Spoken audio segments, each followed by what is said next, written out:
There was always like some kind of like weird, like mysterious thing around Judge.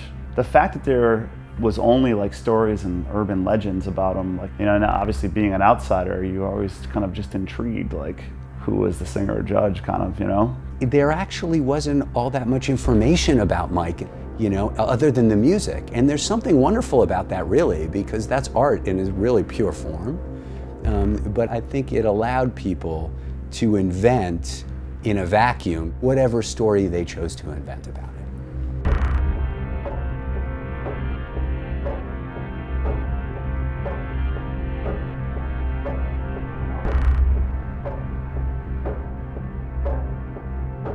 God, the stories, my God, and I didn't believe a single one of them because stories have been told about you, about me, about everybody, you know? One time, Shelter was in Sweden, and we played with that band, Refused. And then all of a sudden I hear like, Dennis from Refused on stage, he's going, "Run on Mike Judge," you know, something, Mike Judge, like some Swedish word. And I turned to him for a second, I was like, what the hell is he saying? And he was saying, "Free Mike Judge." And the whole crowd was chanting, "Free Mike Judge," because there was a rumor that Mike was in jail. You know, whatever happened to Mike, someone said like he lives in Nutley, New Jersey or something, and he's like, you know, his family has a farm. There was the Mike's a farmer. I heard that one. You know, you would hear, oh, Mike lives like in a shack somewhere in the mountains because he hates people. Like Mike joined like a renegade motorcycle group, like all this crazy shit. The rumor was basically Mike's a biker gang guy, you know. The craziest is still that I was like in the fucking Hells Angels in Germany and I killed a cop, and that I actually rode around with the cop's head on my motorcycle. People really believed that. The people I was hanging out with at the time, they would always be like, "Who is this Mike Judge?" And I'm like, "It's fucking me, man. Just fucking rattle that fucking alcohol-soaked brain a little bit. It's me. Let it sink in." I was in a band. They called me Mike Judge. They're like, "But you're nothing like that." I'm like, "Yeah, that's why it's so fucked up, stupid." I can't get away from the past. The band broke up and I went home. And so I'm sitting in my little town in Jersey. I got nothing to do with myself and shit. So I start hanging around with, you know, people who aren't like, you know, the nicest people, you know? Next thing I know, you know, not the next thing I knew what I was doing. You know, I joined a bike club. It was just one mistake after another for a while. You know, it makes sense. After being like a hardcore guy or a skinhead or whatever, like, where do you go? You become a biker.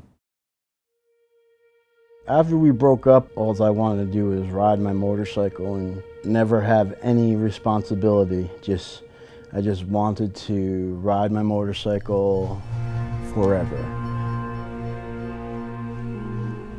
Eventually, you know, my father, you know, came to me and said that he had lung cancer and that they gave him like 6 months or some shit. I just went right into being around him and, you know, being with him. And he lasted for like 2 years before he actually passed away. That was like the hardest 2 years, the most emotionally draining time of my life was that time, and that last like 6 months to a year was just, I wouldn't wish it on my worst enemy, how brutal that was. You know, my father, he was like a guy who was just like, you know, you're a man and you man up, you just don't display the softness. He did say that he was proud of me and everything I did, and that I stood up to him and everybody else, and just, I had a goal and I do or die. I went for it for better or for worse. You know, after Judge had broken up in like 90, 91 and Gorilla Biscuits had broken up, and you know, a big chapter of the hardcore scene just kind of, it's like the, you know, the page got turned or whatever, it was changing. I felt bad that I wasn't in a band, because when you're in a band, it's like it's you and your handful of buddies against the fucking world. They were like the family I didn't have, you know, and then all of a sudden that was gone. And then I loved Judge. Right there, get him. Just get him. Don't you even do it, don't do it. Yeah. Look at him. I usually stand up and admit to my own fuck-ups, you know, I always had. And instead of buckling down and fighting for it, you know, I took my ball and went home. When I walked away, I just lost track of everybody.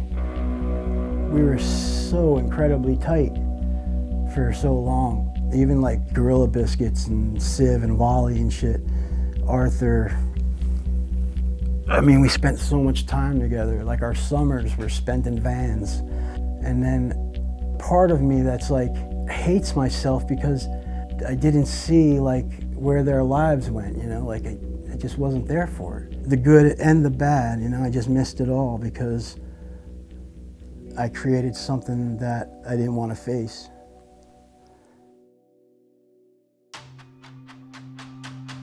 You know, Judge is one of these bands that the idea of getting back together was, you know, would be amazing. You know, when some of these bands were getting back together, I think it just came up like, hey, Judge would be a really, you know, great band to see. And also, you know, who the fuck is Mike? Where is he? Where'd he go? So all of a sudden he pops up on like Facebook. And immediately I'm thinking like, okay, this can't be, you know, Mike that I know, but it's Mike Judge with this like misfit skull as his like logo on Facebook. And he's all about it. He's just like, blah, blah, blah, blah, blah, this and that. You know, first of all, I never thought it was going to happen. Never in a million. You know, people would ask me, is Judge ever going to do a reunion? I'm like, dude, it is never going to happen. Nobody had really been in contact with him, and then Civ started talking to him. I know Civ had been working on this for a while. This was like his baby, this was his project. He wanted this to happen. Mike and I spoke on the phone a lot, and you know, one of the things I said was, you can't bullshit me and say you don't miss it. Like, I sing in the band too, you miss it. We've been showing up for 20 years, going to shows, promoting shows, playing shows, doing interviews, doing whatever to you know, cause this scene to move. And I, you know, said to Mike, like, you know, no offense, but like, you gotta get back in here, like, you gotta show up. This doesn't happen unless everybody shows up. And I was like, you fucking haven't shown up for 20 years, man, you gotta help. And he was just like, you're right, brother. So I said, fair enough, that's all I needed, you know. Truthfully, I was a million miles away from playing in Judge again. I guess I just figured it was buried. Anthony Civarelli, Civ, so he asked me a favor. You got to come to the Black and Blue this year. GB's headlining it, and we want you to be our guest. So I say, all right, you know. The Black and Blue boys, they fucking treat us really good. I just have a fucking good time. I'm up in the fucking balcony. GB comes on. I'm fucking just digging it big time, man. And brought back good memories, man. Like, all of a sudden, like, it wasn't the bad shit that was flowing through my mind. It was just all those good times and all the cool shit we did. Anthony had this fucking rap before New York Crew, right? And he says this thing about me. My brother, Mike Judge, is in the house. Mike took me out of Queens in 1987 as his drum tech, showed me the world, taught me what hardcore was about, what being a skinhead was about, what being a friend was about. This goes out to Mike, this goes out to you. Whatever you got left, let's get it out now. It's called New York Crew. Right there, I was like, I fucking leaned over and I just told my wife, I was like, there's no doubt in my mind that Judge is gonna play the next Black and Blue.